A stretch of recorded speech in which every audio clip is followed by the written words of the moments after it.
Sí, doctor, se le Sí, escucha. doctor. Se escucha. Ya, entonces agradecido por la invitación que me han hecho, sobre todo a Blay,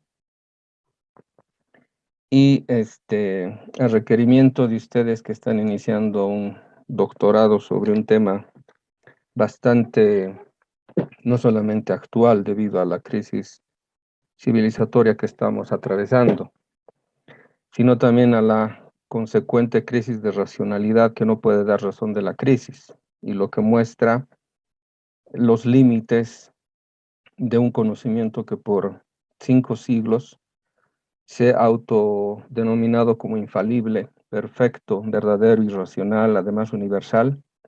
Nos está mostrando que todo eso está envuelto en un sinnúmero de mitos que hacen imposible superar este tipo de conocimiento que se expresa en ciencia y filosofía, y que hoy en día, enfrentándonos a la crisis civilizatoria, advertimos que estas limitaciones no son limitaciones coyunturales o que al interior de la misma ciencia podrían resolverse. Son limitaciones de carácter estructural. Son limitaciones de carácter, en filosofía se diría, ontológicos. Es decir, que tienen que ver con la materia, con la sustancia misma que el conocimiento moderno occidental contiene en sus tuétanos, si vale la metáfora. Hace poco en Venezuela estuve, hace un mes atrás, y me invitaron a una conferencia a varias universidades cuyo tema era la universidad necesaria en el siglo XXI. Entonces, después de exponer el argumento de lo que significaría una descolonización epistemológica en el campo de las ciencias, y después también de que ellos advirtiesen las limitaciones mismas que contiene la universidad en sí como estructura pedagógica, yo les hacía la siguiente pregunta, o más bien la siguiente afirmación. El título de esta conferencia, si es que fueran coherentes con las preocupaciones que manifiestan, no debiera ser hacia una universidad necesaria, sino más bien debería perfilarse una pregunta. ¿Es necesaria la universidad hoy en día? Porque esta crisis de racionalidad no solamente afecta al contenido del conocimiento en sí que se imparte en las universidades, sino también describe que la propia estructura universitaria y académica a nivel mundial está en crisis. Curiosamente, y refiriéndonos a propios autores europeos, por ejemplo, Edmund Husserl, cuando en la década de los 30 ya señalaba una crisis de las ciencias europeas en sus conferencias en Praga y Viena, y decía algo que es hoy en día constatable. Él decía básicamente lo siguiente: es paradójico que hablemos de una crisis de la ciencia en general cuando existe como nunca antes un sinnúmero de bibliografía científica y filosófica, y además una gran producción académica. Esto suena paradójico. Hoy en día existe una gran producción académica. El problema es, esa producción académica tiene muy poco que ver con la realidad que estamos enfrentando. Y si la ciencia o los que hacen ciencia no advierten esta incongruencia entre lo que produce la academia y los problemas reales a los cuales se enfrenta el mundo hoy en día, delata una pérdida de sentido en la misma praxis científica. Es como si estuviesen elucubrando especulaciones en un mundo que ya no existe, o en un tipo de mundo que solo existe en sus cabezas. Si hoy en día estamos a los albores de una tercera guerra mundial, y que a modo de ejemplificación, cualquier análisis político que parte de la afirmación de que hay una guerra entre Rusia y Ucrania, está perdido, porque no es una guerra entre Rusia y Ucrania. Ucrania es, Ucrania es nada más ni nada menos que la escenografía del tipo de guerra que estamos presenciando. Porque quienes se están enfrentando ahí no son Rusia y Ucrania. Es la Federación Rusa, que es el pivote geopolítico de este grupo de cooperación de Shanghái, donde están las potencias emergentes, 3 de ellas, y Occidente. Es decir, estamos en un enfrentamiento entre Rusia y Occidente. Ucrania es apenas la escenografía de esa guerra. Entonces la pregunta es, sabemos que es Rusia, o al menos tenemos alguna idea de lo que es Rusia. El problema es, ¿qué es Occidente? ¿A qué nos referimos cuando decimos Occidente? Porque Rusia está objetivando el sentido mismo de esta novedad en este tipo de guerra asimétrica, porque existe un poder mundial que tiene, por ejemplo, cooptado a todo el aparato mediático mundial, de tal forma de que hace posible que solamente un punto de vista se ofrezca a la opinión pública mundial como la única valedera, o el único punto de vista verdadero. Entonces la pregunta es, si desde el otro lado vemos la persistente afirmación de que es Occidente el que está tratando de desmoronar cualquier tipo de proyección de un mundo multipolar, pues la pregunta es, ¿qué es Occidente? ¿A qué nos referimos cuando decimos Occidente? De esta manera, uno puede advertir que la perspectiva que uno usa, el marco de interpretación de la realidad que uno admite, define el tipo de diagnóstico que hace de la realidad que tiene enfrente. Entonces, si uno parte de la narrativa imperial ahorita, de que es una guerra entre Rusia y Ucrania, entre dos países, y de eso se deduce que hay un invasor y hay un invadido. Esa narrativa no funciona, porque si fuera así, ahorita Europa no estaría en el más que probable colapso energético, geopolítico y geofinanciero. Estados Unidos no sería ahorita la gran ganadora en el aspecto de la venta de gas a Europa. O sea, prácticamente Estados Unidos, para asegurarse el mercado del gas de esquisto, genera las posibilidades de una guerra, de un enfrentamiento que involucra a toda Europa. Y cuando Europa asume la posición imperial y se niega a comprarle el gas a los rusos, tiene que comprarle a otro. Y ahí hay un ganador. O sea, ¿quién está detrás de la opción única que ahorita tiene Europa? Comprarle gas a Estados Unidos. Entonces, si me están siguiendo el hilo, lo que nos ofrecen los medios de comunicación es apenas la cáscara del asunto. Y uno que hace ciencia y hace filosofía, si parte como base empírica de realidad, de lo que le ofrecen como hechos editados los medios de comunicación, está totalmente perdido, no sabe lo que realmente está pasando. Entonces, para eso existe el ejercicio de, por lo menos, verificar fuentes contrastantes. Pero hoy en día, aún haciendo ese ejercicio, uno puede seguir presa de la narrativa imperante. Por eso se acuñó el concepto guerra cognitiva, que es parte del conjunto del concepto guerras de quinta generación. En las guerras de cuarta generación había el concepto guerra de la información o guerra informática. En la guerra informática, la información es la que se administra. ¿Qué tipo de información va a ser admitida y qué tipo de información ha de ser promovida? Pero cuando existe ya la guerra cognitiva, aunque uno reciba información fidedigna, tampoco le serviría de mucho, porque en la guerra cognitiva lo que se pretende es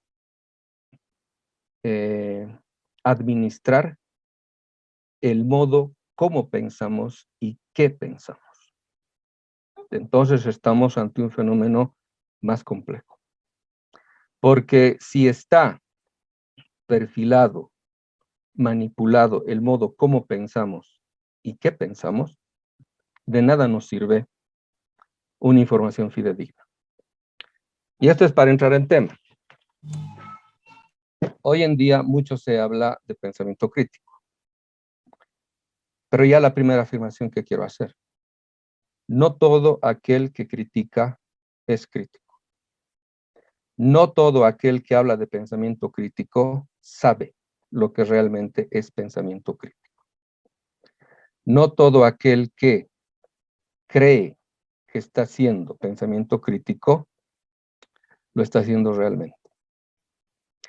Entonces, si han logrado manipular ya no solamente la información, que es lo que recibe el grueso de la población, sino el modo cómo pensamos y qué pensamos, entonces tenemos que advertir que la propia academia y los propios sistemas académicos, sistemas universitarios, también son presas de esta guerra cognitiva. Y esto tiene historia, ya no es algo que se ha dado de la noche a la mañana. Algunas veces me he referido al modo como los imperios que han existido en el mundo moderno no solamente han desarrollado una filosofía específica, sino también una ciencia propia desde la cual han proyectado su proyecto de dominación global. Estados Unidos ha originado lo que hoy en día se llama ciencias de la comunicación. Y es a partir de estas ciencias de la comunicación que han ellos promovido estas guerras de la información y las guerras cognitivas. Es decir, han manipulado muy bien los marcos de interpretación que poseemos a la hora de diagnosticar qué es lo que está pasando en el mundo y en la realidad. Y esto se ha normalizado en los sistemas académicos. Como decíamos al principio, hoy en día existe un sinnúmero de publicaciones, bibliografía y literatura académica en todos los ámbitos. Pero del 100% de lo que se produce hoy en día, ¿cuánto porcentaje realmente es valioso? Es decir, ¿cuántas publicaciones realmente no solamente dan que pensar, sino nos ofrecen un diagnóstico verdadero de lo que está pasando? Hoy en día, por ejemplo, en los procesos que vivimos, los llamados procesos progresistas, y en esto debemos inevitablemente referirnos al caso boliviano, hemos tenido 14 años del gobierno del cambio, pero la educación no ha cambiado. Los sistemas universitarios y académicos siguen teniendo las mismas estructuras.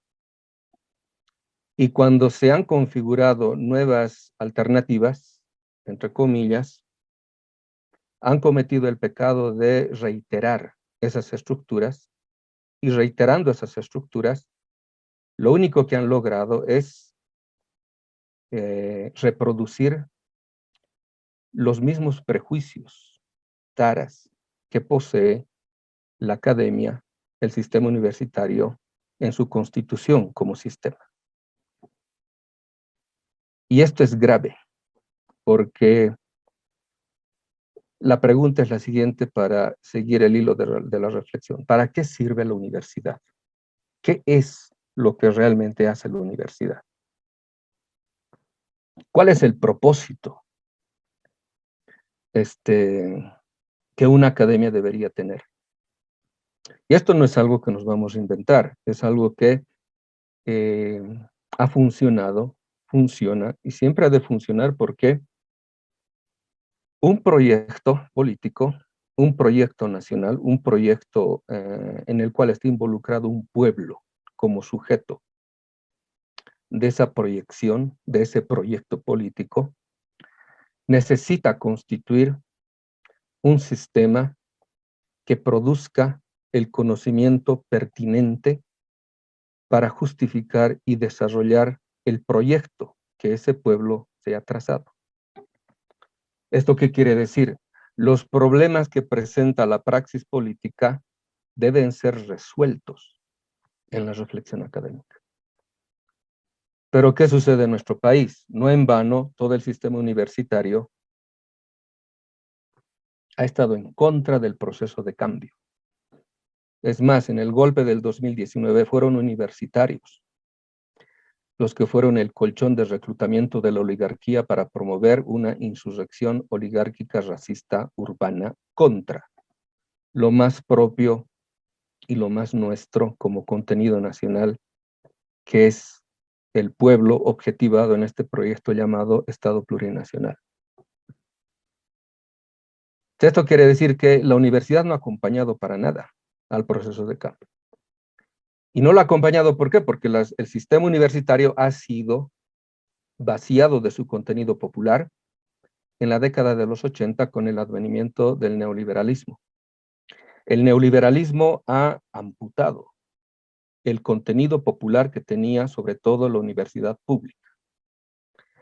Las universidades privadas que ven la educación como negocio se adhieren fácilmente al sistema promovido por el neoliberalismo porque la visión de la universidad en sentido empresarial hace que la ciencia no solamente ya sea un lujo, sino una especulación que solamente tiene como propósito garantizarnos un tipo de vida, la vida académica, que promueve al sector pudiente a constituirse en élite. Y aquí constituirse en élite quiere decir ascenso social, nada más. Es decir, ¿para qué la gente ingresa hoy día a las universidades? Para conseguir trabajo. Y si esto está presente en el estudiante, no le importa demasiado el contenido de lo que esté pensando. Lo único que le interesa es cumplir las formalidades que le garantizan la obtención del título académico. La educación ahí se vuelve un negocio. Y si esa educación pretende o se propone impartir descolonización y pensamiento crítico, en esa escenografía se está autoengañando a sí mismo. Porque son las estructuras las que no permiten que aquello llamado pensamiento crítico o descolonización se puedan objetivar como transformación del sentido pedagógico que la academia debería proponerse como una tarea urgente. ¿Qué estoy queriendo decir con esto?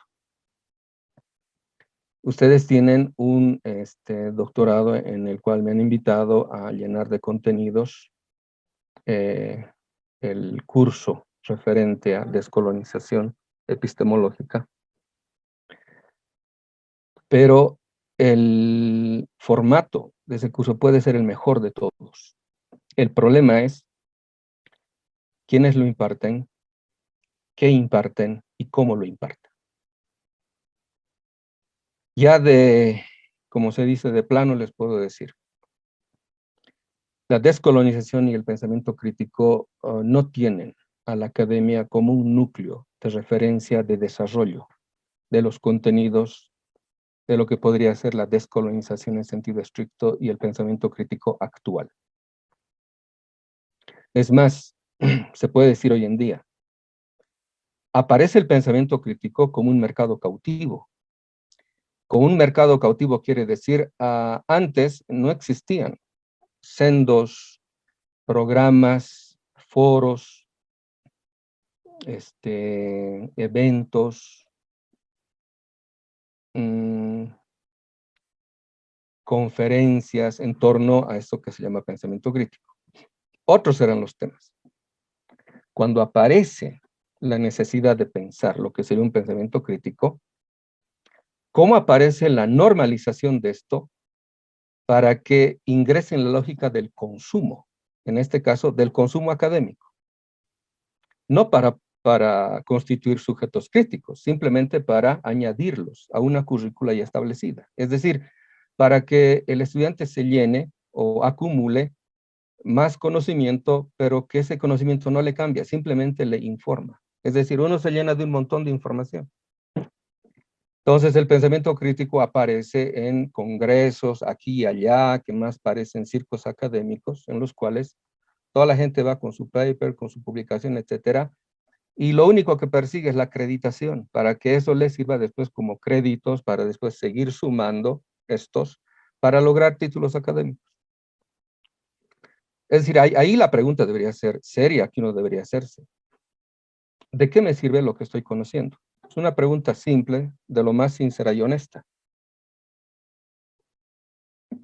Porque hoy en día, habiendo mercados cautivos, la lógica del mercado es cooptar todos estos mercados y hacerlos ingresar dentro de la lógica mercantil del consumo exponencial. Una vez que se consume demasiado aquella novedad, esta se la despacha y va a aparecer otra novedad. Esto está pasando con todo ámbito de generación de pensamiento, entre comillas, crítico, ¿no? El ambientalismo, el feminismo y ahora la descolonización.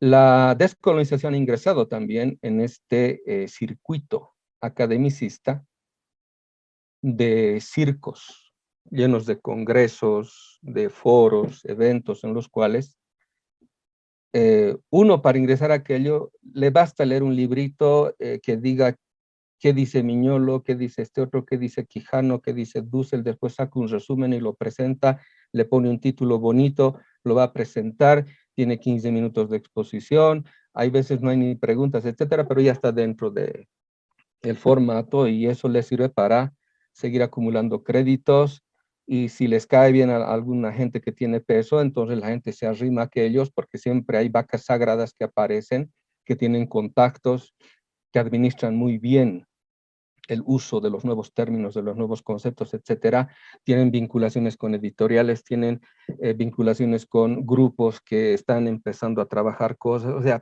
todo eso se va normalizando, y normalizando aquí quiere decir hacer subsumido dentro de la lógica mercantil del consumo académico. Es por eso que las voces críticas ya no aparecen, porque a una normalización del pensamiento en los términos hegemónicos actuales no le interesa críticas fuertes que desmonten definitivamente este autoengaño que sucede hoy en día en la academia en todo el mundo, no estoy diciendo solo en Bolivia ahora. Y los sistemas universitarios que ahora ya generan universidades que prácticamente son empresas de fabricación de títulos, normalizan toda pretensión crítica en una forma de vida que hace del conocimiento simplemente un estatus social. Es decir, todo el mundo ya no aprende para transformar, simplemente para llenarse de títulos, de honores y de reconocimientos. Por eso les decía, la descolonización y el pensamiento crítico no en sentido fuerte,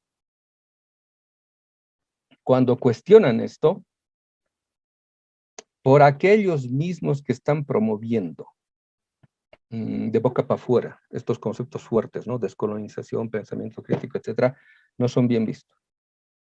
Por eso, déjenme decirles, la academia no es el mejor lugar para impartir este tipo de conceptos y categorías. Siempre hago uso de esta introducción cuando me invitan a hablar de descolonización, les digo lo siguiente. Perdón. Lamentablemente tengo que darles malas noticias. La descolonización, en el fondo, lo que está diciendo es que todo el conocimiento que ustedes han aprendido no sirve, ya no funciona. Eso es molestoso, pues, porque cualquiera salta y dice, ¿de qué me ha servido 6, 8, 10 años de formación académica? Mis títulos, ¿de qué me sirven? Viene alguien que me dice que esto no sirve de nada y por lo tanto todo lo que tengo pues no tiene valor. O sea, eso molesta. Y en efecto, aquí hacer ese tipo de afirmaciones es fundamental para lo que se dice poner el dedo en la llaga. Hasta los mismos gurús del pensamiento hegemónico, por ejemplo, Alvin Toffler, imagínense, Alvin Toffler es promotor de la globalización. Pero hasta ellos mismos se dan cuenta cuando dicen, hoy en día los verdaderos analfabetos ya no son los que no saben leer o escribir, son los que no pueden aprender un nuevo conocimiento. Son los que no son capaces de desaprender lo que han aprendido y aprender algo nuevo. Y esto es complejo, es difícil, porque el aprendizaje genera en uno relaciones físicas en el cerebro. Todo lo que aprendemos se establecen en el cerebro como relaciones neuronales que configuran mapas conceptuales de carácter físico en el cerebro. Es decir, físicamente los conceptos están unidos, no es simplemente ideas. Entonces, cuando alguien trata de conocer algo nuevo, sucede que las estructuras cognitivas en el propio cerebro le impiden conocer algo nuevo, porque para conocer algo nuevo, uno tiene que revisar algo que es fundamental en toda producción de conocimiento. Esta es la cuestión del método.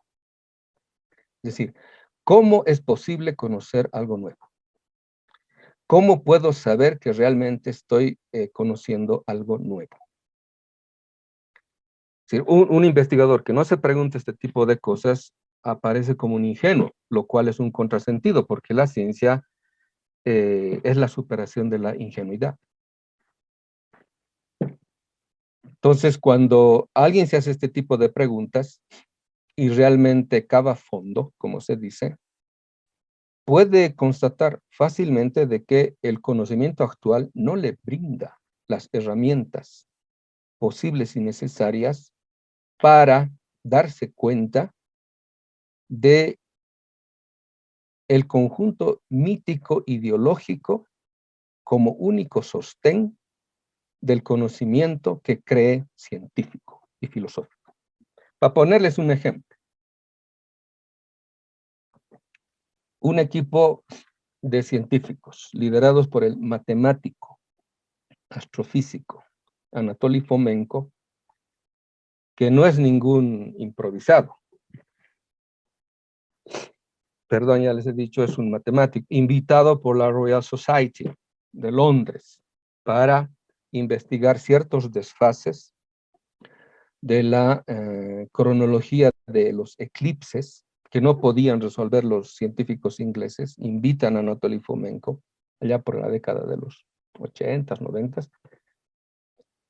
Fruto de aquello, él constituye en Moscú un equipo que va a trabajar por muchos años sobre la cronología histórica de los hechos históricos.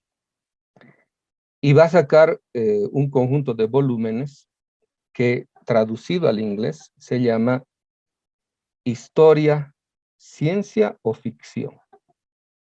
Fíjense lo que está preguntando él. ¿Es la historia una ciencia o es pura ficción? Porque lo que él descubre es que toda la cronología histórica en la cual se basan no solamente nuestros historiadores aquí en Bolivia y en todo el mundo, sino la propia ciencia histórica que admite esa cronología como verdadera, dice él, ha sido inventada en el siglo XVI. ¿Qué les parece?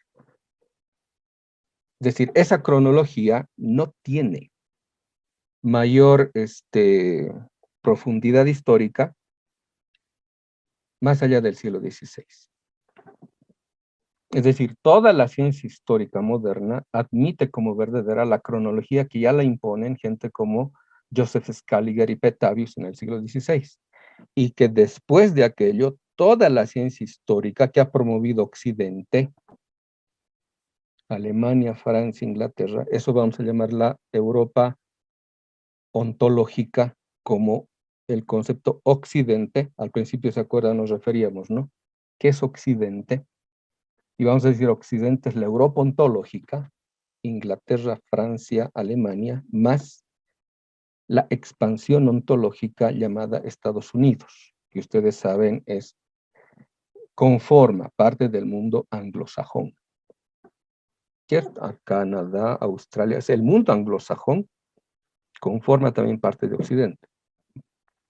Es un proyecto imperial que ha diseñado toda una idea de la historia universal en torno al privilegio de la perspectiva, ahora le decimos eurocéntrica occidental. Entonces, Anatoly Fomenko dice, toda la historia que nos han contado está mal contada, es pura invención, porque él, haciendo uso de las matemáticas, haciendo uso de una cronología basada en la medición de los eclipses, de los eventos celestiales, a los cuales se puede datar hoy en día, dice, hay 8 siglos de ausencia, o sea, 8 siglos no existen. Y hay hechos consagrados como verdaderos y constatables empíricamente, para colmo, no son tal. Entonces él detalla un montón de ejemplos en los cuales afirma y corrobora con datación empírica de que la arqueología, la antropología y la historia han generado una ficción que no pasa de una narración mítica. ¿Esto qué quiere decir? Que la ciencia histórica no es tal. O sea, no hay ciencia histórica. Porque una ciencia que se basa en narraciones ideológico-míticas, sin posibilidad de confirmación empírica, como dicen, es un bluff, es una mentira. Pero hoy en día a eso le llaman ciencia. Hoy en día con esto vas a un historiador y, como decíamos, eso ya constituye físicamente al propio cerebro. Le dices con esto, con esta afirmación, y el científico común y corriente te va a decir, eso lo dice un ruso, es decir, el prejuicio. O eso le dice a alguien que no sabe nada de historia. Es decir, antes de poder analizar y estudiar el argumento, lo descalifica. Lo mismo pasa con la descolonización hoy en día. Antes de ponerse a estudiar de modo sesudo cuáles son los argumentos que la descolonización emite para diagnosticar una situación crítica, como esta que decimos, la crisis civilizatoria es una crisis de racionalidad. Antes de ponerse a hacer la tarea, descalifican el asunto. Y el prejuicio funciona antes que la propia reflexión. Estos descolonizadores lo único que quieren es hacernos volver al pasado, al tiempo de las chulpas, etc. Solo ahí uno se puede dar cuenta cuán ideologizada está la visión científica en admitir como verdadera una perspectiva que nunca ha demostrado ser verdadera. La perspectiva eurocéntrica. El mundo moderno nace con tremendos mitos. Esos mitos aparecen con el famoso descubrimiento. Hoy en día está constatado de que los chinos ya tenían mapas donde estaba América como continente autónomo, mapas que datan del 1424. 1421. Hay un libro de Gavin Menzies que se llama 1421, el año que los chinos estuvieron en América. Recién en el 1492, en el mes de agosto, en el puerto de Palos, va a zarpar las 3 carabelas al mando de Colón hacia Occidente en busca de las Indias Orientales. Es decir, como 70 años antes hay de diferencia entre el conocimiento que ya tienen los chinos y el supuesto descubrimiento que los europeos anuncian como descubrimiento universal. Y aquí hay un montón de mitos que podemos ir, que se llama pormenorizando, para demostrar que, por ejemplo, no hay tal renacimiento italiano, no hay tal, no hay tal descubrimiento, hay una reconfiguración de Europa como centro del mundo a partir del impulso económico que recibe, del saqueo y la explotación de toda la riqueza que le brinda América, para que por primera vez en su historia Europa salga de su enclaustramiento civilizatorio y cultural y tenga las posibilidades de proyecto expansivo. De ahí entonces se puede mostrar, haciendo lo que llamamos el giro descolonial, una descripción de cómo todas las ciencias, desde la biología hasta la antropología, desde la economía hasta la sociología, desde el derecho hasta la propia física, todas parten de un mito que como mito fundacional del mundo moderno clasifica a la humanidad entre superiores e inferiorizados. Es decir, las diferencias culturales las naturaliza, biologizando esas diferencias como si fueran diferencias infranqueables. De ahí se genera el mito de la evolución, teniendo al hombre blanco como la cúspide de la civilización humana. De ahí la historia también se resignifican los conceptos de pasado, de presente y de futuro. Hasta antes del siglo XIX, nadie, ni siquiera en Europa, tenía una idea tan romántica sobre el futuro, ni una idea tan devaluada sobre el pasado. Las civilizaciones llamadas antiguas, que es también un prejuicio moderno, porque para llamar antiguo algo, la referencia es el presente, porque las civilizaciones antiguas no se consideraban antiguas. Y desde lo que dice Anatoly Fomenko en la nueva cronología, no serían tan antiguas. Es decir, la modernidad necesita hacernos creer que el mundo anterior al mundo moderno es tan antiguo, como tan salvaje, tan atrasado, que sería un disparate pretender voltear la mirada hacia atrás. Ese es un prejuicio exclusivamente moderno, porque no todas las civilizaciones han tenido una perspectiva hacia el futuro como una progresión natural de la historia. Es decir, hoy en día estamos descubriendo otro tipo de narrativas históricas que no tienen nada que ver con eso de que el pasado esté atrás y el futuro adelante. Pero para que la modernidad aparezca como el único estadio civilizatorio posible de ser realizado y además de ser deseable, tiene que inferiorizar a todos los otros mundos culturales y estadios civilizatorios para parecer ella, la modernidad, como lo único posible, como lo único deseable, como lo único verdadero. Y fíjense, eso es lo único posible, deseable y verdadero, ¿a dónde nos está conduciendo? Al fin de la vida. Y si ahora podemos decir con nombre y apellido, la economía capitalista es una economía de la muerte, porque solo concibe que para producir debe destruir. Y hoy en día está destruyendo porque esa es su naturaleza. Ya no solamente la naturaleza, está destruyendo el futuro. Es decir, está destruyendo la capacidad que de confianza genera la gente para poder vivir.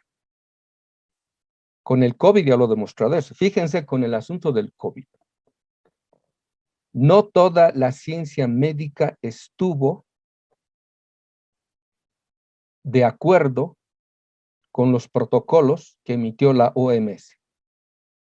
Pero las cadenas de información a nivel mundial apagaron las voces críticas de un montón de científicos que no solamente dijeron que ese tipo de virus es un invento que lo han producido en laboratorios y que es falaz el argumento de que eso es producto de la zoonosis, es decir, de la que se llama de la infección por medio de animales, etcétera, sino que tiene propósitos políticos, militares y geopolíticos.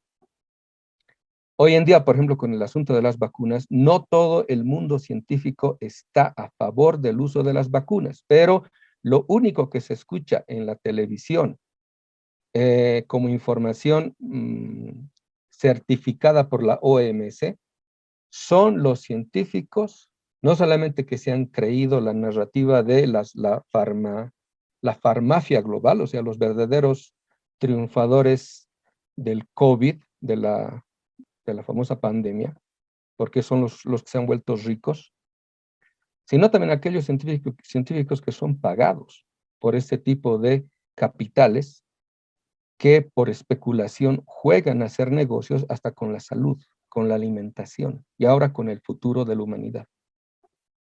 Imagínense en un ámbito de guerra, la confianza se pierde y si no hay confianza, no hay economía que subsista. Cosa curiosa, ¿no? Supuestamente estamos en un mundo tan racional, pero que sin embargo, hasta en el propio Wall Street, saben los inversores de que si un gobierno no les genera confianza, no hay posibilidades de inversión. Y la confianza no es algo racional. Tiene que ver con otro tipo de factores que escapan al mundo lógico y que tienen que ver incluso con el sistema de creencias. Entonces, en este panorama, las universidades que deberían, por definición, porque estamos hablando de un ámbito en el cual se promueve conocimiento, se produce conocimiento. Las universidades que deberían estar preocupadas y deberían investigar lo que realmente está pasando en el mundo, no hacen eso. ¿Qué hacen? Repiten lo que las universidades de prestigio emiten como verdades consagradas. Si pudiesen apagar sus micrófonos, por favor.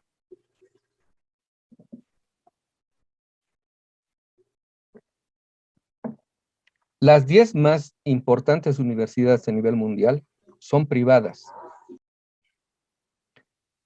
y están en Estados Unidos, en Inglaterra, ¿no? Por ejemplo, Oxford, Cambridge, por ejemplo, Harvard, Columbia University, Stanford, Yale, etc. Todas son universidades privadas patrocinadas por capital privado, por capital transnacional, por capital que sirve a los especuladores en el mundo financiero y que ahorita están despojando no solamente los ahorros pasados, por ejemplo, el famoso sistema de pensiones, están clasificando a la humanidad entre los útiles y los inútiles. Es decir, a los viejos los quieren despachar porque supuestamente serían una carga para el sistema económico. Incluso están pretendiendo generar un dinero digital con fecha de vencimiento. ¿Qué quiere decir esto? Que el mundo ya no va a tener cash en sus manos, ya no va a tener dinero que pueda tocarlo, va a tener simplemente cifras que van a tener fecha de caducidad en la cual va a ser imposible el ahorro. Si tú no has gastado el dinero que te han pagado de aquí a 1 o 2 meses, ese dinero se revierte. O sea, eso están proyectando. Sí, estamos en un mundo en el cual estamos cercados por un proyecto que lo ha abrazado hoy en día el 1% de los billonarios del mundo en contra de la humanidad y del planeta. Frente a eso, ¿qué dicen las universidades? ¿Qué dice el sistema académico? Nada. Están perdidos en otro tipo de asuntos, están haciendo funcionar sus instituciones como emisoras de títulos para el mercado laboral. Nada más. En el caso boliviano, lo mismo que sucede en la estructura académica, sucede en la estructura gubernamental. Lo que se llama hoy en día tecnocracia todavía no ha sido sopesado en su verdadera dimensión. Es el poder burocrático que toma autoconciencia de sí mismo. Porque decíamos en un principio, uno puede tener muy buenos propósitos, muy buenos ideales a la hora de constituir una institución llamada universidad. Pero a la hora de implementar aquello, no hay otra cosa sino la estructura armada, desplegada y repetida que han generado los sistemas académicos hegemónicos. Entonces, yo quiero promover, digamos, una universidad crítica, pero si es universidad crítica, la vacío en formatos establecidos para producir pensamiento, si ustedes quieren, a ver qué, tradicional, entonces me estoy autoengañando. Porque lo primero que una universidad que quiera promover pensamiento crítico, descolonización, debería proponerse es cambiar la estructura misma, no solamente de su sistema académico, curricular, facultativo, sino de la propia administración de aquello. Lo mismo pasa en los gobiernos. 14 años de gobierno del cambio, como quien dice, se cambia todo para que no cambie nada. Es decir, se cambia la forma, se cambia la banderita, se cambia ¿qué se llama? Los símbolos. Pero en el fondo sigue funcionando todo como antes. ¿Por qué? Porque el poder burocrático, cuando toma autoconciencia de sí mismo y se hace tecnocracia, es decir, se hace política, es cuando se pone a sí misma como intermediaria de toda política, de toda realización, de toda proyección. Por lo tanto, genera todos los filtros necesarios, como laberintos, para hacer imposible cualquier cambio.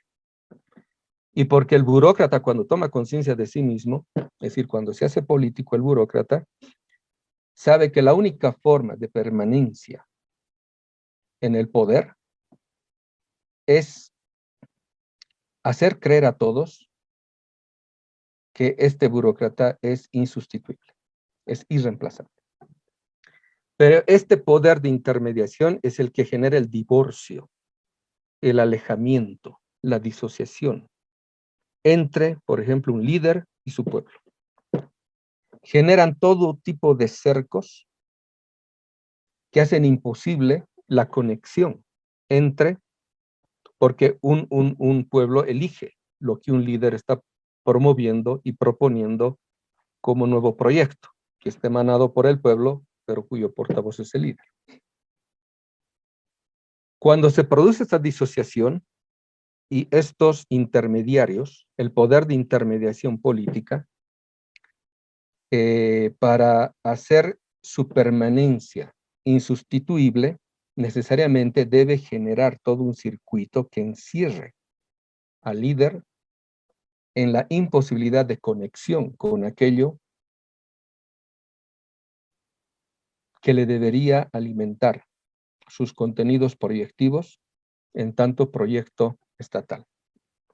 Lo mismo en las universidades, lo mismo en los sistemas académicos. Es decir, el poder burocrático toma autoconciencia de sí mismo y se dice a sí mismo, si realmente acá pudiésemos hacer pensamiento crítico y descolonización, toda la estructura piramidal de jerarquías naturalizadas tendrían que desaparecer. Por lo tanto, el poder de la intermediación también debería desaparecer.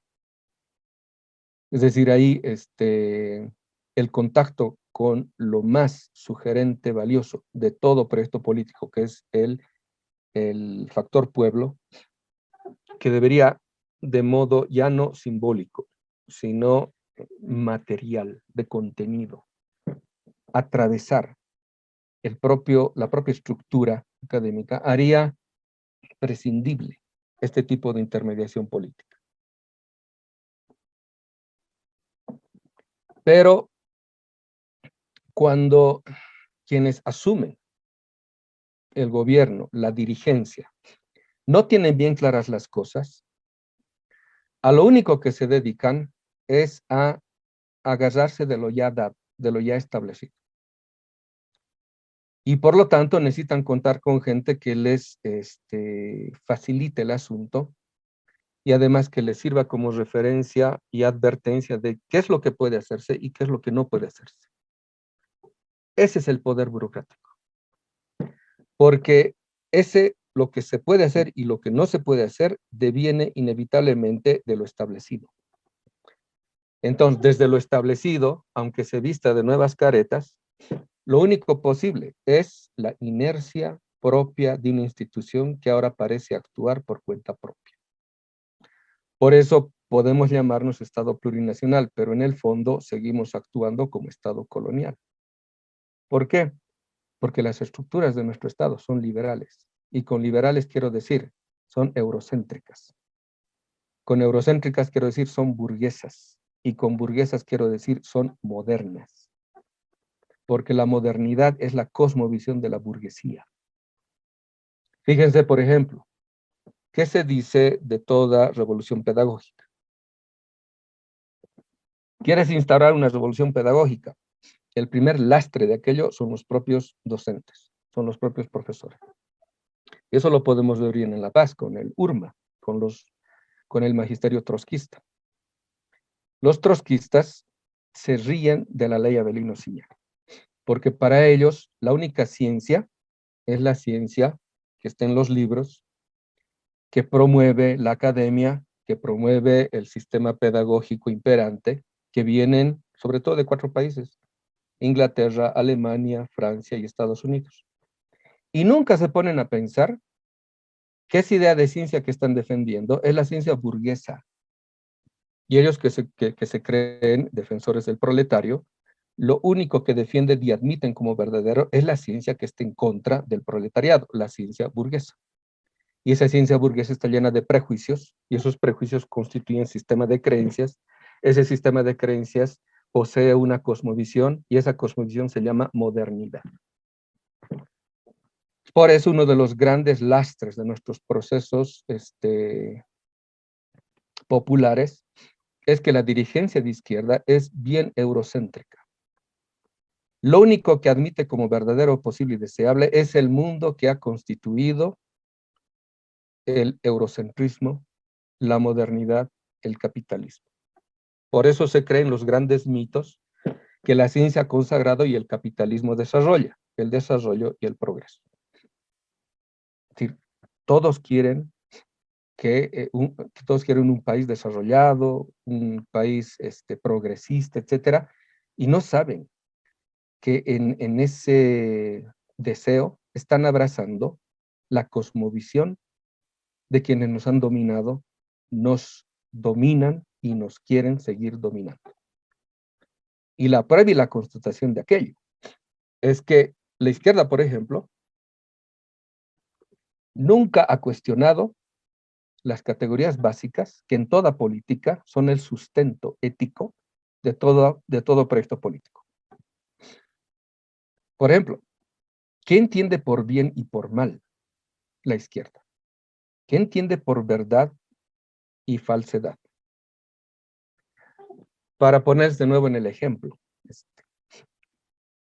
la izquierda europea y los leftists en Estados Unidos ven a Rusia como un país agresor, como un país invasor. ¿Qué quiere decir esto? Son de izquierda y se han creído la narrativa imperial que promueve el capital global, las transnacionales, el imperio en definitiva, y al haberse creído esos mitos, lo único que están mostrando es que son incapaces de trascender los marcos de interpretación que imponen como verdad los centros de producción de un pensamiento al servicio del imperio. Y en otras universidades pasa lo mismo.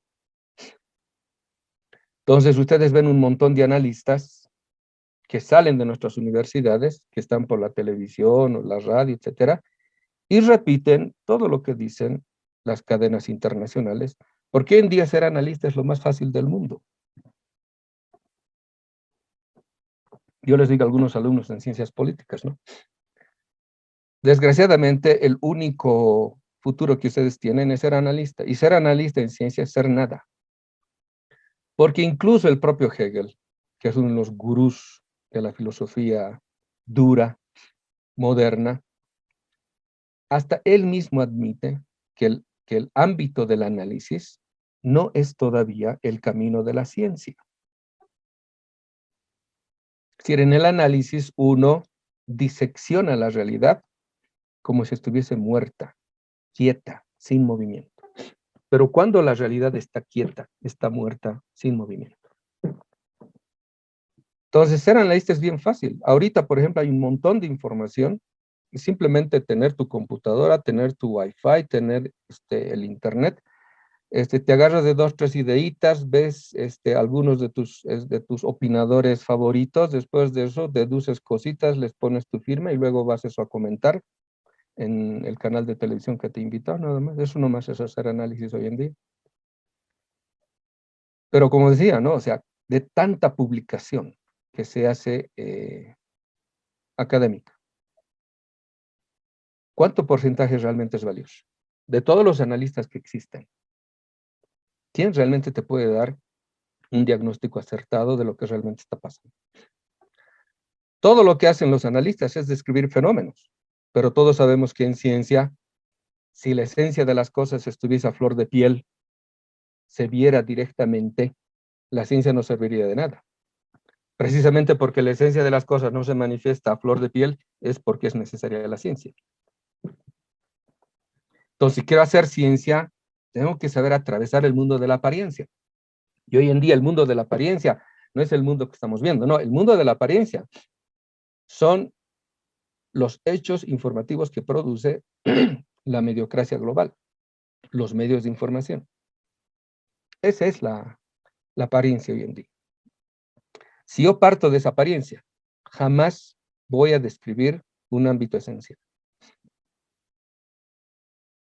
Entonces, el problema es grave, por eso me refería a esa charla que di en Venezuela,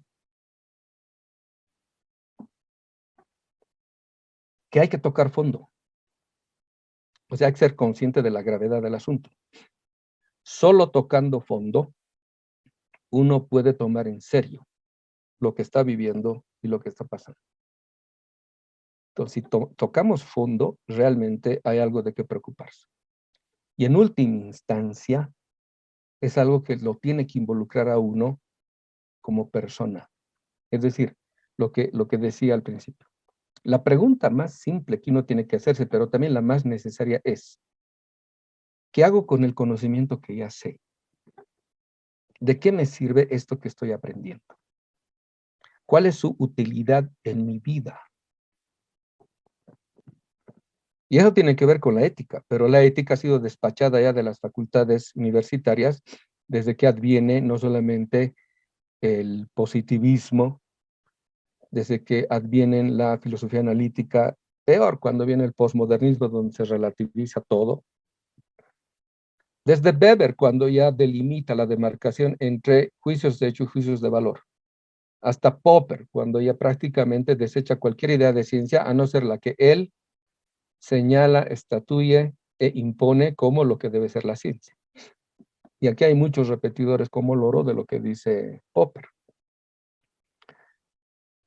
Y alguien que pretende hacer pensamiento crítico y descolonización y sigue empapado de estas narrativas ideológicas, se está autoengañando.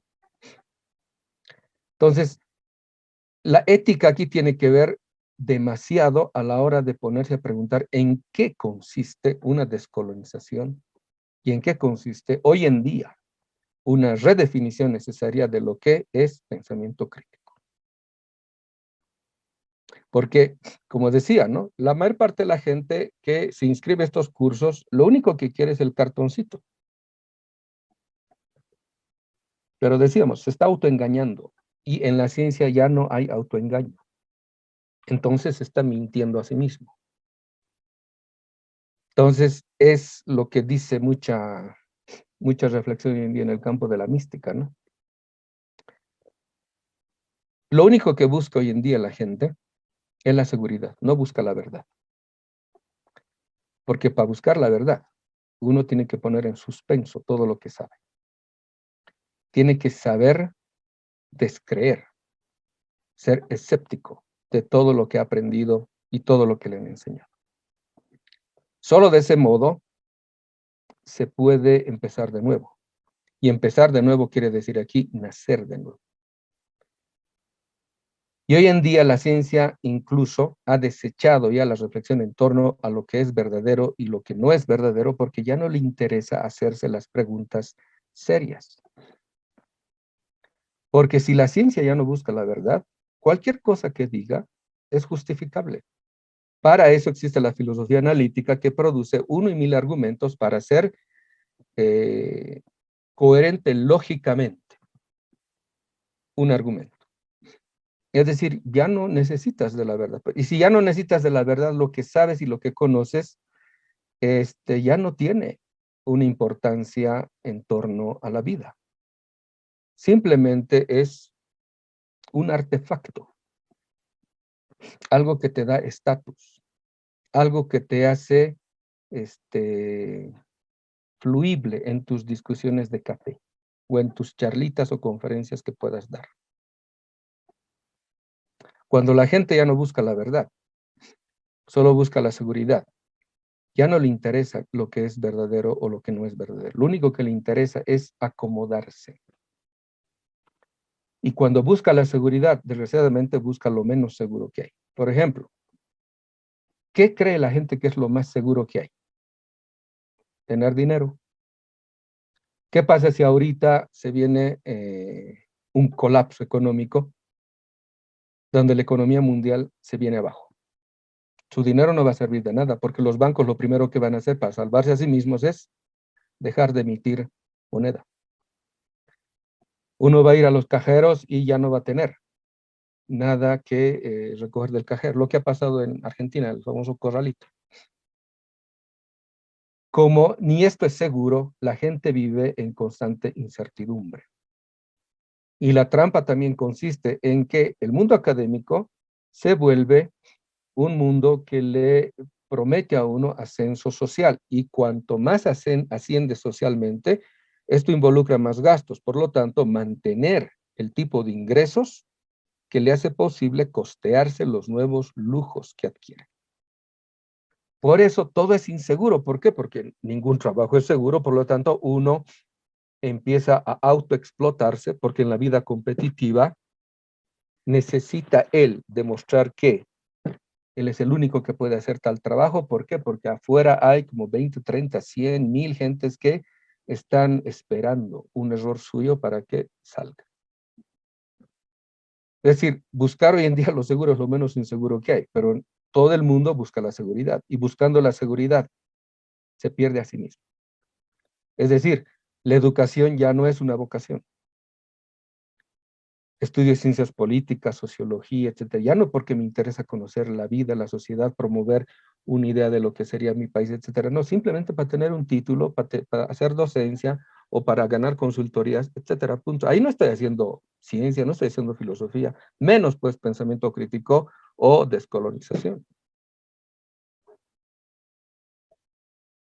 Entonces, las mismas estructuras académicas permiten que las opciones se reduzcan a lo único que se presenta como factible, que es hacer de mi vocación, o más bien deshacer mi vocación y persiga únicamente un oficio, una profesión, que pueda garantizarme un ingreso.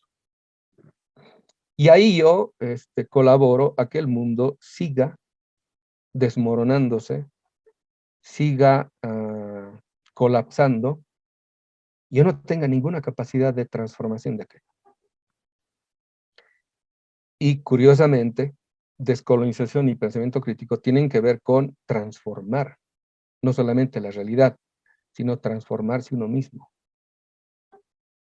Y por eso es algo tan interpelante, tan cuestionante, que no todos están dispuestos a hacerse un ejercicio que es el primero que uno debería de tener en cuenta a la hora de poder tener alguna idea de lo que es la descolonización o el pensamiento crítico.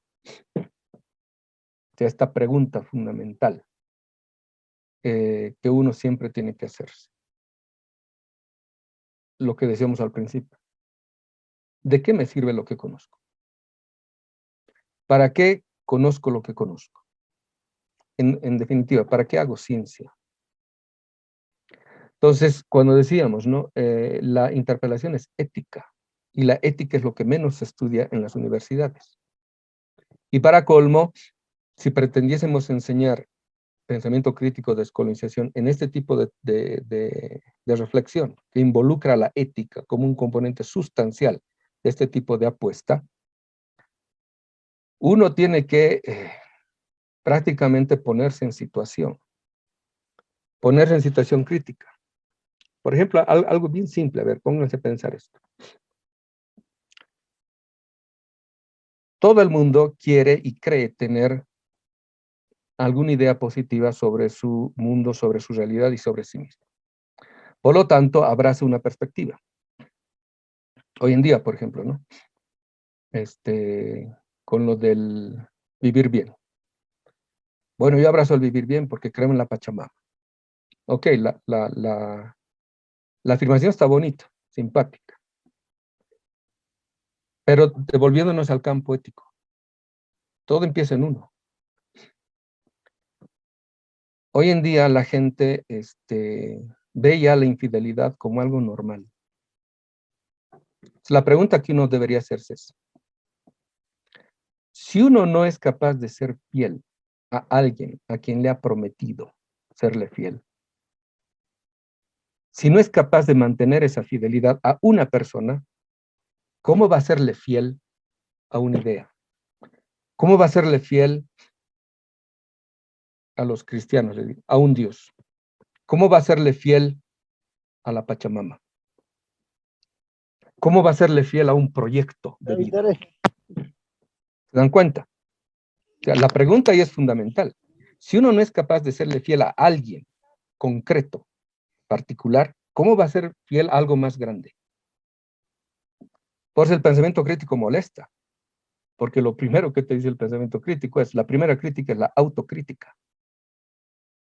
Y de ahí en adelante, todo es ejercicio de evaluación ética en la vida de aquel que está produciendo pensamiento crítico. Y hoy en día está demostrado que los cerebros más desarrollados no son los cerebros de los matemáticos o de los físicos, sino de los éticos. Porque solo los éticos son los que están en constante evaluación de lo que hacen, de lo que dicen, de lo que piensan. Esto no se puede enseñar como se enseña normalmente en las universidades, porque esto no tiene que ver con la inteligencia cognitiva. Tiene que ver con aquello que se llama sabiduría. Entonces, cuando nos metemos al asunto, descolonización, pensamiento crítico, van a ver, son las mismas estructuras académicas las que no permiten que esto sea posible de efectivización, porque las estructuras académicas están pensadas para formar cuadrados. Esa es ¿qué se llama la palabra? Para hacer cuadrados, o sea, para hacer gente dogmática, para hacer gente que cree que memorizándose un concepto, una definición, ya sabe el asunto. No es así. Ciencia no es repetir conceptos. Ciencia es saberlos producir. Y la riqueza de saberlos producir es caminar el camino de la producción de los conceptos. Y esto involucra lo que llamamos experiencia. Es decir, no cualquier experiencia, sino aquella experiencia que permite el pasaje de la conciencia a la autoconciencia. Solo en esos términos la ciencia viene a ser un camino. Y en estos términos, la ciencia sí está involucrada con una afirmación constante de lo que es verdadero, porque la verdad no es algo que se sabe o que se dice. La verdad es algo que se vive. Si la verdad es una vivencia, solamente cuando la verdad es una vivencia, aquello que puedo decir, escribir, está cargado de verdad. Entonces ahí se desmorona todo tipo de relativismos que me conducen, como decimos aquí, como gallina sin guato, a tener una vida en correspondencia al conocimiento que tengo. Solo en esos términos podríamos hablar de descolonización y pensamiento crítico. Bueno, entonces esto es apenas una introducción del asunto, como siempre digo, y espero que esto les sirva y a ver si podemos abrir el espacio para que haya un diálogo mínimo. Ya es 7:30. Entonces, Blay, les dejo la palabra a ustedes. Muchísimas gracias por la exposición.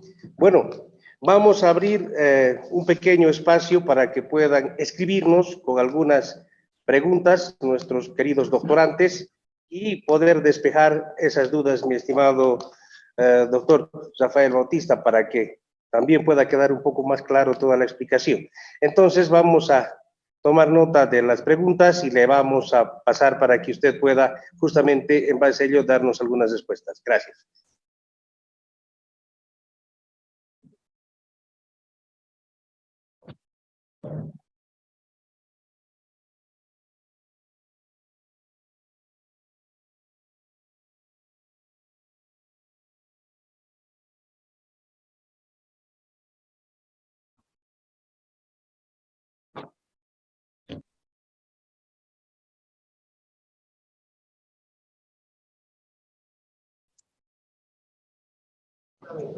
Bien, al no haber consultas, doctor, vamos a un poco a sintetizar lo que hemos visto el día de hoy. Hemos apreciado el tema de lo que es su postura desde el punto de vista de la temática que hemos ido abordando el día de hoy, que es descolonización y pensamiento crítico. Queremos rescatar algunos puntos que realmente han llamado la atención dentro de lo que es el tiempo que ha estado haciendo la exposición, donde ha indicado el valor del conocimiento ante la certificación masiva. Es realmente una realidad, seguramente va a ser un punto de problematización que van a tener todos los que han podido escucharnos, considerando que nos han mostrado una realidad profunda y que al mismo tiempo es vivencial. Como usted mencionaba, es parte de la experiencia que estamos teniendo. En ese entendido también queremos ahondar en la idea que decía que la gente busca la seguridad para ganar dinero. Es una pregunta también muy interesante que seguramente muchos van a ir analizando desde el punto de vista de la profesión que manejan y también desde la academia que están trabajando día a día. La educación ya no es una vocación. Es otra pregunta muy interesante que también nos planteó aquí el expositor, el doctor Rafael. Esperamos que esta pregunta también sea parte seguramente de lo que es la ideología y profundicen dentro de lo que es este análisis para poder tener también una explicación más clara de este sentido, doctor. Otra muy interesante idea que también mencionó es que la descolonización y el pensamiento crítico buscan siempre la transformación. Entonces, es algo también que nos va a llevar al tema de lo que es la postura de cada uno de nosotros para ver el encuentro a través de nuevas ideas, nuevos pensamientos que van ligados al tema de lo que es la transformación de la realidad. Otra idea también que nos ha impactado es que primero la crítica para la autocrítica. Es importante igual aquello. Podríamos con esto dimensionar tal vez, doctor, todo lo que ha ido trabajando el día de hoy, pero al mismo tiempo, como usted lo mencionaba, es solamente una introducción a lo que es la descolonización y pensamiento crítico. Sabemos bien que estos dos momentos de lo que es la reflexión van a poder llevarnos a lo que es la expresión pedagógica para el mejoramiento de la parte académica, formativa en diferentes niveles. Si tiene algo más, doctor, que podría aportar, por favor, estaríamos atentos a lo que es su última intervención, por favor, doctor.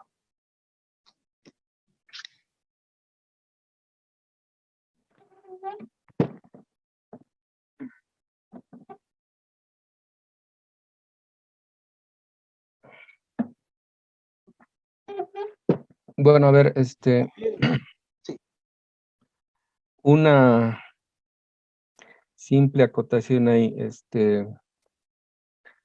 como decía, esta es apenas una introducción porque cada concepto vertido, cada categoría que desarrollamos, tiene todo un trabajo previo de lo que llamamos el desmontaje categorial de los conceptos o el trabajo categorial en sí. Es decir, un estudiante que ingrese a este tipo de ámbito de reflexión tiene que tener en cuenta que no está haciendo ciencia normal. En primera instancia, está haciendo o pretendería hacer epistemología. Ahora, epistemología, ¿qué quiere decir? Y aquí también uno tiene que ser bastante cuidadoso a la hora de determinar qué está queriendo decir cuando usa este tipo de conceptos. Porque mucha gente hoy en día escucha hablar de epistemología y rápidamente va al Google o va a algún referente conocido y deviene en la categorización de la epistemología como el conjunto de saberes que existen. Eso no es epistemología. O al menos en el campo del pensamiento crítico, cuando decimos que estamos trabajando epistemológicamente, queremos mencionar lo siguiente. En definitiva, lo que la epistemología pregunta es lo siguiente.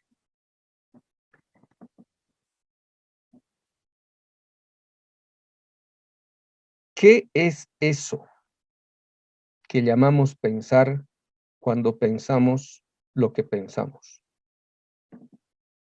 Parece un trabalenguas, ¿no?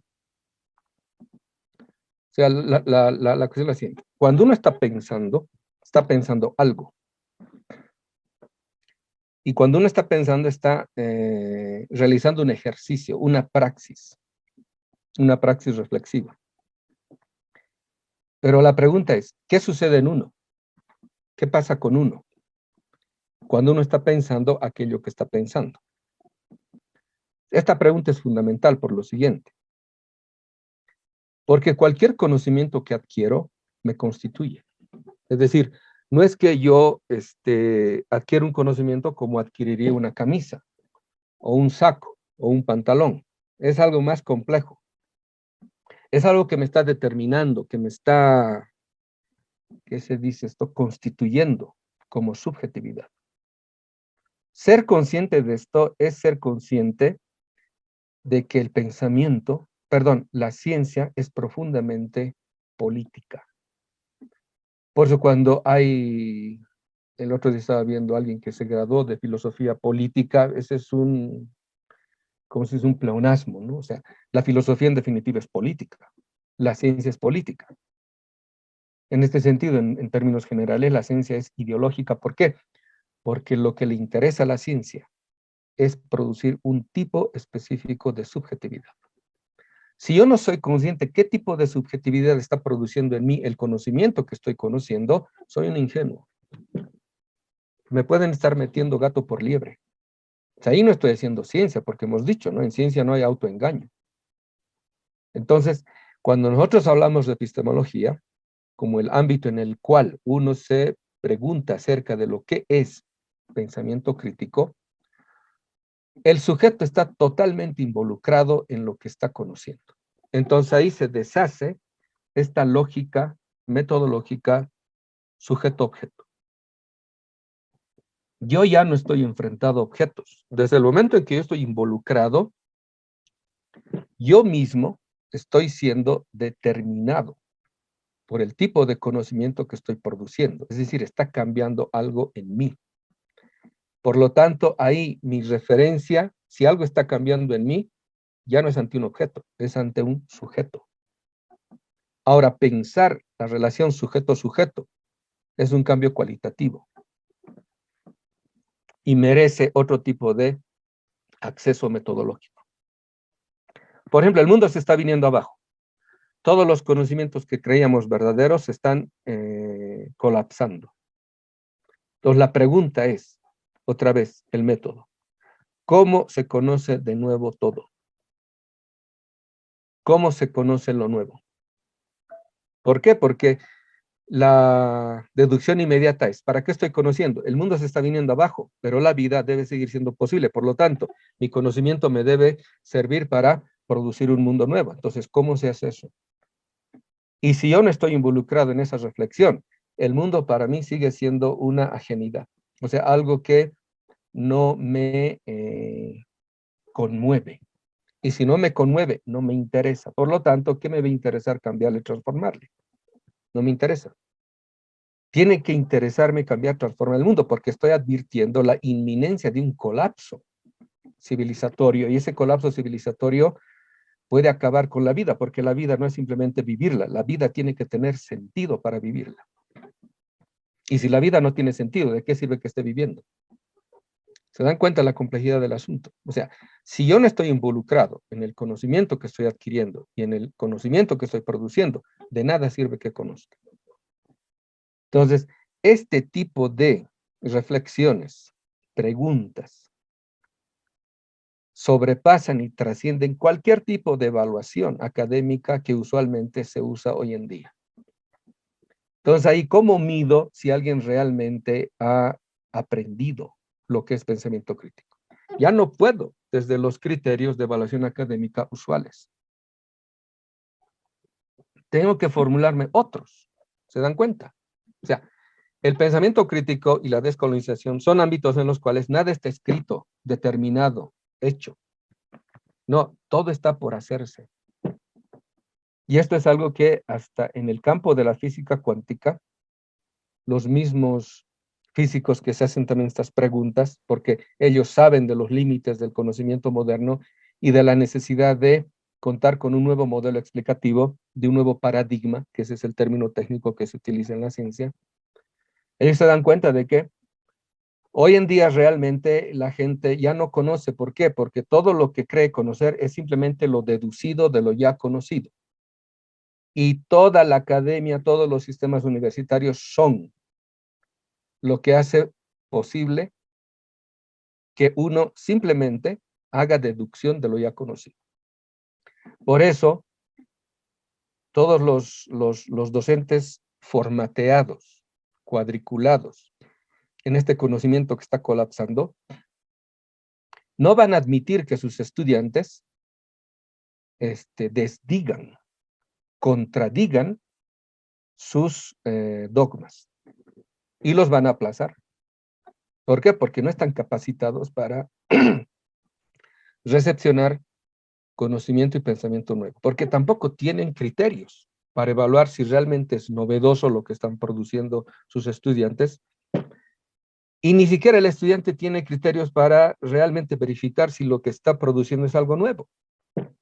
O sea, no hay ahorita aquello. Por eso está en crisis todo el sistema académico, porque todo lo que se produce ya no es novedoso. Las únicas novedades que han sucedido hoy en día a nivel global en torno a la producción de conocimiento son lo que están emitiéndose en torno a lo que es descolonización. Pero la resistencia que tiene este concepto en el mismo ámbito académico es tan fuerte que lo único que se demuestra en última instancia con la negativa a admitir que el conocimiento ya no puede ser deducción de lo ya conocido, sino creación de un nuevo conocimiento que trascienda todo el conocimiento adquirido, actual y hegemónico, es algo que sobrepasa no solamente las estructuras, el sistema académico, sino la propia idiosincrasia de quienes conforman esos sistemas. Entonces, estamos en el ámbito de las preguntas fuertes que cuestionan el sistema mismo donde se pretendería desenvolver lo que llamamos descolonización y pensamiento crítico. Y con lo que les he dicho, estoy demostrando de que es bastante difícil promover eso en un ámbito llamado sistema académico. No sé si hay algunas preguntas puntuales que podríamos responder. Sí, doctor, por el avanzado de la hora y una situación, lamentablemente, bueno, se nos va cortando el espacio. Nos encantaría darles más cobertura a nuestros participantes, pero creo que toda la explicación y toda la exposición que usted ha hecho ha sido maravillosa para todos nosotros, y más bien es valedero ahondar en esto y dar a conocer que usted es nuestro contenidista del módulo 11 de nuestro programa doctoral, el que está justamente en curso y al cual nosotros, como parte del equipo doctoral y nuestros participantes, van a poder empaparse de ese conocimiento de este módulo. Entonces, nosotros le estamos muy agradecidos, doctor, por su participación, por su exposición. Sabemos que siempre vamos a poder contar con usted y esperemos que también de esa misma forma nuestros doctorantes sepan asumir toda esta sapiencia que usted ha expresado en el transcurso de su exposición.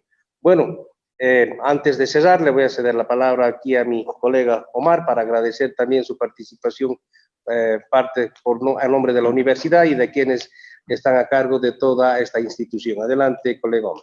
Primeramente, agradecer a nuestro expositor, realmente un orgullo y realmente ha sido, como bien lo menciona el tema del spot, una exposición magistral, donde hemos podido un poquito más apreciar lo que es descolonización y pensamiento crítico, cómo se expresan pedagógicamente.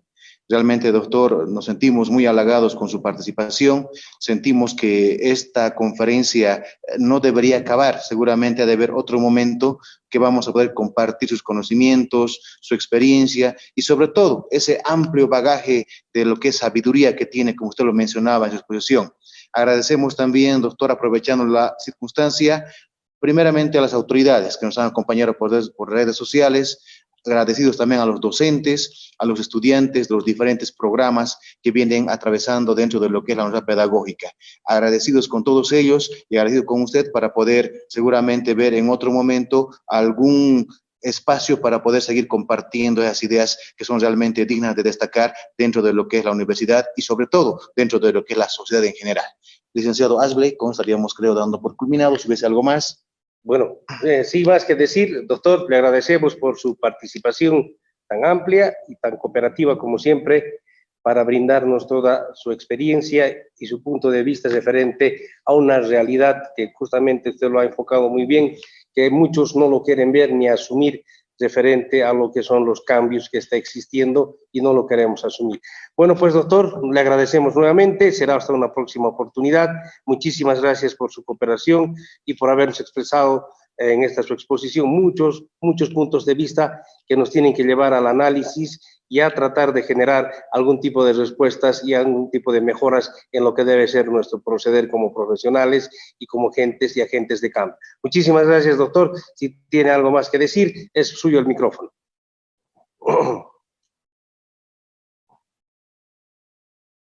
Solamente agradecerles la invitación y ya estaremos trabajando más continuamente con ustedes, ¿no? En torno a ese doctorado que han planteado. Bueno, muchas gracias.